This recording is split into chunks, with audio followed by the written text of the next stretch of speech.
Star Realms. Well then, may the force be with you. What? No, that is wrong on multiple levels. This is Casting Lots Board Gaming, and here's my review of Star Realms, the deck building game. To boldly go where no one has gone before. Make it so. Engage. To infinity and beyond. I am your father.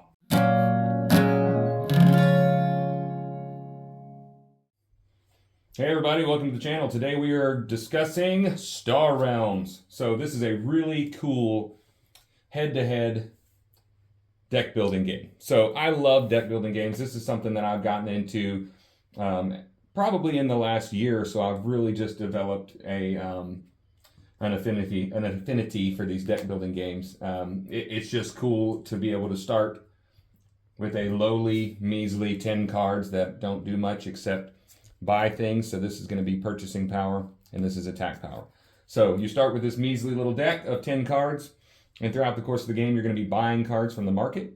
You're going to be buying these explorers, which are always available for all the players, and you're going to be adding these cards into your deck to create more powerful combos and powerful attacks and things that you can do on your turn. So according to your play style, you will have all different kinds of option and infinite replayability, which is very cool. I love replayability. So we'll start at the top.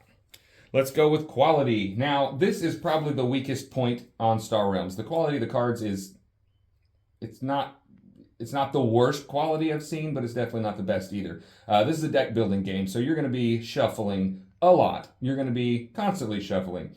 You're going to go through these 10 cards. You're going to draw 5, and then you're going to use those 5, and you're going to put those in your discard pile. And then you're going to draw the next 5, and you're going to use those 5, and you're going to put them in your discard pile. By that point, you will probably have purchased a couple of cards, so you're going to shuffle again with those new cards in your deck. And then you're going to draw 5 more cards, and you're going to repeat the process until someone loses. So, to keep track of your life, they give you these really cool life trackers. So this is going to represent 50, so 50 total. So if you get hit for 3, you're going to go down to, well, if I can find the 40, we're going to go down to 47, like this. And this will denote that you have 47, 46, 45, 44, and so on, down to 30 and all those things. So these were okay at first. I did not use them at first. I just kept track of it on a piece of paper, and I got used to those pretty quickly, and that is a whole lot easier to keep track of than writing and erasing and crossing out and moving down and doing all kinds of crazy stuff. But anyways, back to the quality. So quality is, there's 2 reasons. So first of all, these are kind of papery, which, as you know, I don't really like papery cards. Not really another option. If you like Star Realms, you're going to have to deal with the card quality. So you can sleeve them. I personally don't like sleeving anything just because I like the feel of cards in my hand. So the quality is not super good. And I don't know if you can see this here. I'm going to try to show you up close. So if you can see the multiple colors across here, some of them are lighter colored, like this gray right here, and then some of them are a lighter white color. So that's different. I did some research on that, and it's actually different printing companies that did. This is an older game, and then I guess they moved on to a new printing company, and it was a little different style. So it's not a huge deal. It bothered me more at first than it does now, but it makes them slightly hard to riffle shuffle. So generally what I do is I take a certain amount, like a normal deck of cards size, and I will put them on the table like so, and I put them flat on the table and do the shuffle like that, and then kind of push them together. That works pretty well. I've learned to do that, and I've kind of gotten used to that, and that kind of turned into my favorite shuffling technique. It's easier on the cards, I think, too.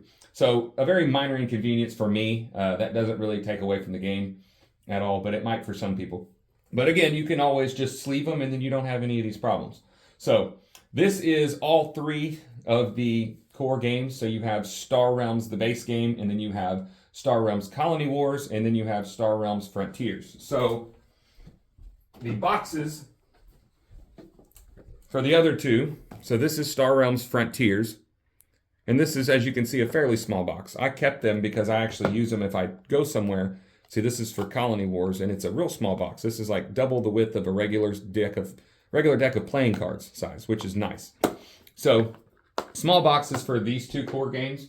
And then this one came with this bigger box, and I think they called it like the deluxe set or something. It was basically base Star Realms game, and it came with enough of the starting cards for 4 players to play, and it came with some cool Gambit cards. So these are basically, you deal them out at the beginning of the game, and they're going to give you special powers.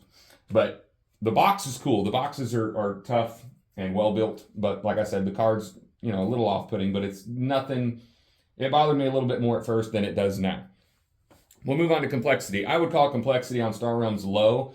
It's something that, I've seen kids pick it up really quick. I've seen adults pick it up really quick, and everybody in between. So the complexity is low, but this is one of those easy to learn, difficult to master type of things. There are so many different strategies that you can go for.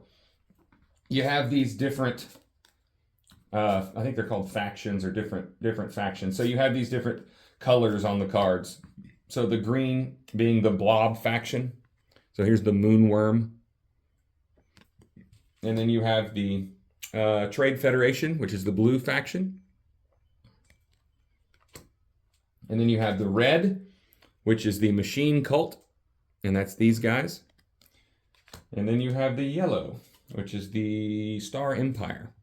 So that's these guys. So each one of them is going to have strengths and weaknesses. So the blobs are typically, they deal high damage, and which is good. If you're a head-on type of person, you can get some of these blobs. This one does 8 damage, and you can draw a card, which is pretty strong. The blue, the Trade Federation, they're going to be about money, and they're going to be about healing your authority, which I just call it life points, but that's what this tracker keeps track of. Everybody starts with 50. And then your machine cult, from what I've seen, they're going to be about leaning your deck down. So when you start getting good cards in your hand, you don't want to be drawing a deck way late in the game of, 4 1 purchasing power cards and then one attack power card. That's not very strong when you get into the late game. You're going to be wanting to draw all your good cards that you've purchased. So you want to lean that deck down and get down to where you have a higher chance of getting those stronger cards on each draw. And then the yellow, the Star Empire, is all about discarding. Like, they force your drawing cards. They're going to be allowing you to draw extra cards on your turn, and they're going to be allowing you to force your opponents to discard cards. So there's all these different strategies that come into play with all the different colors. And another cool thing is the combined abilities. So if you see here on this card, it says 8 damage and then draw a card. And then you have this here, which means if you have another green card in play, you're going to be able to take advantage. You're going to be able to take advantage of this lower section. Acquire a card of cost 2 or less for free and put it into your hand. So these are pretty powerful abilities. So these two would work together with each other. So this one, you would get to use this lower ability, and because you have another green one, this one you would get to use the lower ability as well. So that would give you 2 attack and then an extra 2 attack. So while we're talking about cards, you notice some of these are horizontal and some of them are vertical. So the horizontal cards are your bases. There are bases, and then there's outposts. So these are denoted by this little section in the bottom here. This one is the black number, and or the black outline, and it says outpost. And this one is a silver, and it's just a base. So these go out in front of you, and they stay in front of you until they get destroyed. The difference there is the outposts are basically protectors of the rest of your stuff. So if an enemy goes to attack you and you have an outpost out, they have to attack this outpost first before they can either attack your other base or attack your life points. Now they have a choice. When there's just a regular base out, they can either attack the base or they can attack your authority points directly. So that's a good way to create some defensive strategies and keep your opponent from just hitting your life points every turn. Like I said, complexity, it's low on the complexity scale. Now when you start adding in these gambits, these are dealt out to each player, 1 or 2 or 3 or however many you want to deal out at the beginning of the game, and they do various things. This one is a trash ability, so at any point you can trash this card to heal 8. So that little green icon there is going to be the healing icon, and then you get to draw a card, and then that goes away. So that's just a one-time use thing for the game, but it does give you some pretty strong abilities. And then you have the scenarios. So these are going to vastly change the beginning of the way the game works. So this one is the first card a player acquires each turn is placed on top of their deck, which normally in a deck building game, when you acquire something, it goes to your discard pile. So this one's going to change the way the game is played. So I really do like those because it gives you some more variety, and we'll talk about that more in replayability. So there are some other cards mixed in here as well. Oh, here's one right here. So we have the heroes. So this is the Cunning Captain. So this guy, when he comes out into the market row, you'll be able to purchase him for 1. And then he has an ability, he stays out on your board, on your side until you use him. His ability is you trash it, and you can use this card like a yellow card. So if you have another yellow card out, you'll be able to use this, you trash it, and any of your yellow cards that are out, you'll be able to take that lower effect of those cards. So it's like a one-time use to sync up some of your colors. So there's the heroes. You have, if I can find it, there's tech. So this one is called Warp. This one is pay 2. Now this comes out and stays on your side of the board when you buy it. Pay 2 money, draw a card, then discard a card. So that gives you some more options with the tech if it comes up in the market. And then we have, there's one other one, I can't remember what it's called. So there's more tech. Oh, the events. So you have events in here. And each one of these are separate packs that you can purchase. I did purchase these and add them all in.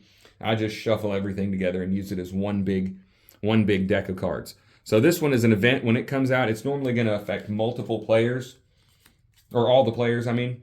This one says each player may scrap up to 2 cards in their hand or discard pile.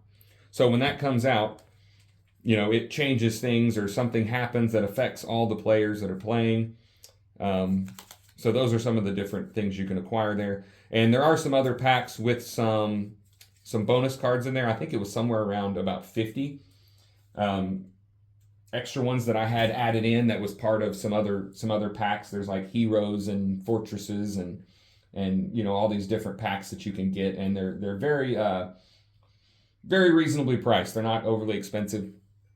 So anyways, I'm getting off track. Complexity is low. It's easy to pick up, but there are a lot of strategies in here that you will learn as you play, and if you're like me, you'll tend to lean more toward a certain strategy that you like to do. But again, sometimes that can be hindered because you might have none of the cards that you like come out in the first couple of turns, and you're going to have to adapt and change your strategy. Replayability. Replayability is very good. It's high. I would give it a high rating because of the fact that you have all these cards. We also have, I don't know if you can see it, but all these here are more market cards.